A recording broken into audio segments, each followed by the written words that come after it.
नमस्कार दोस्तों मैंने अभी अभी जियो हॉटस्टार पर चिरैया नाम का नया शो देखकर खत्म किया है। शो में टोटल 6 एपिसोड हैं, आधे घंटे के आसपास की एपिसोड्स की लेंथ है एंड इस शो को मिनी सीरीज कहा गया है। और ये एक गंभीर सामाजिक ड्रामा है जो भारतीय समाज में मैरिटल रेप यानी कि वैवाहिक बलात्कार और सहमति यानी कि कंसेंट जैसे सेंसिटिव इशूज पर आधारित है। ये शो यह सवाल पूछता है कि क्या शादी के बाद ना कि कोई कीमत नहीं रह जाती। ये इस शो का मेन सब्जेक्ट है।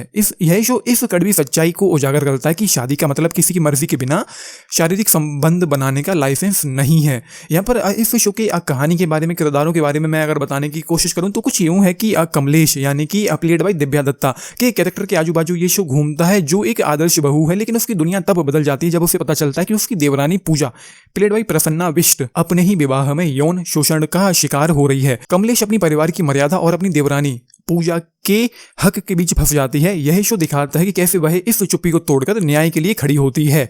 ये शो कुछ ऐसा है जो आपको सोचने पर मजबूर कर देगा। ये रिव्यू थोड़ा लेट हो गया है। मैं रात के 3 बजे अपने घर पहुंचा था धुरंधर 2 का लास्ट नाइट शो देख करके। मैंने कल ही धुरंधर को 2 बार देखा और वरना ये रिव्यू रात को ही आ गया होता। लेकिन मुझे इस शो की जो थीम है, जो कॉन्सेप्ट है, जो सब्जेक्ट है, वो थोड़ा इंटरेस्टिंग लगा, तो लेट ही से मैंने इस शो को देखा। और मैं कहूंगा कि ये कुछ ऐसा जो आप लोगों को सोचने पर विवश कर देगा। एंड इस शो में जो चीजें होती हैं, जिस तरीके से होती हैं, वो काफी सही लगती है। स्टार्ट जो इस शो का है वो काफी अच्छा सा लगता है।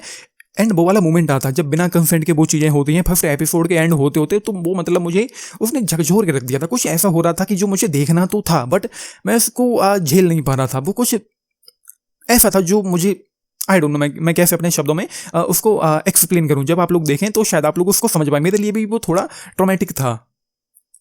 पता नहीं वो सही शब्द है या नहीं है, लेकिन वो मुझे अच्छा सा नहीं लगा जिस तरीके से चीज़ें वहाँ पर हो रही थी। हालांकि इस शो में बहुत अच्छे तरीके से उन चीज़ों को दिखाया गया है। एंड इस शो में जो एजेंडा उठाया गया है वो काफ़ी अच्छा था, लेकिन वो बहुत अच्छे से इस चीज़ को आगे कैरी फॉरवर्ड नहीं कर पाते। इस शो की जो पेसिंग है वो कहीं ना कहीं कमजोर सी है। मतलब ये शो आप लोगों को कहीं ना कहीं बोर सा करेगा। एंड सबसे ज़्यादा खराब, या मैं यूँ कहूँ कि सबसे ज़्यादा कमजोर सीक्वेंसेस इस शो के मुझे वो वाले लगी हैं जब ये शो पास्ट में फ्लैशबैक में जाता है। वहाँ पर मैं लगभग पूरी तरीके से डिस्कनेक्टेड और डिस्ट्रैक्टेड सा फील कर रहा था। बट यहाँ पर दिव्या दत्ता की जो परफॉर्मेंस है, उनका जो स्क्रीन प्रेजेंस है बेहतरीन है। उन्होंने बेहतरीन ब्रिलियंटली इस किरदार को प्ले किया है। इस शो में कमलेश के किरदार को उनको देख करके इस शो में लिटरली मजा आ जाता है। उतना ही अच्छा किरदार यहाँ पर पूजा का भी है। प्रसन्ना बिष्ट ने उसको बहुत अच्छे से प्ले किया है। एंड ये शो मुझे काफ़ी पसंद आया है। जो यहाँ पर सोशल ड्रामा जो मुद्दा उठाया गया है वो काफ़ी अच्छा है, बट बहुत अच्छे से वो लोग इस शो को प्रेजेंट नहीं कर पाए हैं। टेक्निकली ये शो थोड़ा सा कमजोर सा लगता है। उतने ज़्यादा अच्छी तरीके से यहाँ पर चीज़ें नहीं हो पाती हैं आगे चल करके।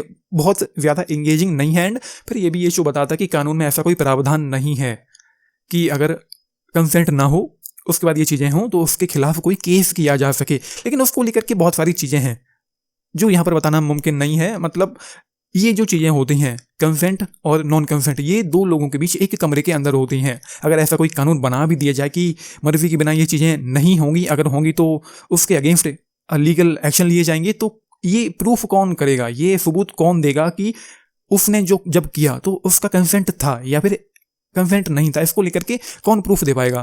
तो वो चीज़ें फिलहाल इतनी क्लियर नहीं है क्योंकि ये 2 चीज़ें बहुत प्राइवेट होती हैं, एक कमरे के अंदर होती हैं। अगर महिला चाहे भले ही कंसेंट हो उसका, लेकिन अगर वो चाहे तो केस कर सकती है। एंड उसका कोई भी प्रूफ पेश नहीं किया जा पाएगा कोर्ट में या किसी भी तरीके से। तो वो एक काफ़ी अलग सेंसिटिव मुद्दा है जिस पर मैं ज़्यादा बात नहीं करना चाहता हूँ। तो ये है ये शो। आई विद द 3.5 इस शो के लिए देखा जाना चाहिए। लेकिन यहाँ पर कुछ ऐसे सीन्स हैं जो आप लोगों को फैमिली के साथ देखते समय नजरें चुराने पर विवश कर सकते हैं। तो वो है, मैं कहूँगा कि इस शो को आई गेस 16 प्लस की कैटेगरी में रखा गया है। बच्चों के साथ शायद नहीं भी देखना चाहिए। मतलब ये कुछ ऐसा ही है कि अगर आपने OMG 2 फैमिली के साथ देखी थी, लेकिन वो फिल्म तो एडल्ट थी, बच्चों के साथ नहीं देखी जा सकती थी, लेकिन वो फिल्म बच्चों के लिए ही बनाई गई थी। तो आप लोग देख लेना, आपने देख रहे हैं अपने टेक्स्ट लिख के बताना। बाकी लाइक सब्सक्राइब करना चैनल को। वीडियो को this is Nitish signing off. Thank you.